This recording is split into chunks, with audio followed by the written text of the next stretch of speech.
Assalamu alaikum wa rahmatullah. Good time to all of you. How are you all? Alhamdulillah, I am arrival at Dhaka. Now I am going to Chittagong with train journey. This is very wonderful journey for my life. Many gathering today because Thursday in our country many people living Dhaka city.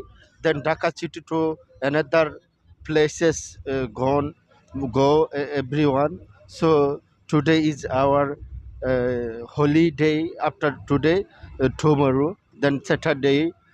Then we are very happy in our gathering. Many people in here.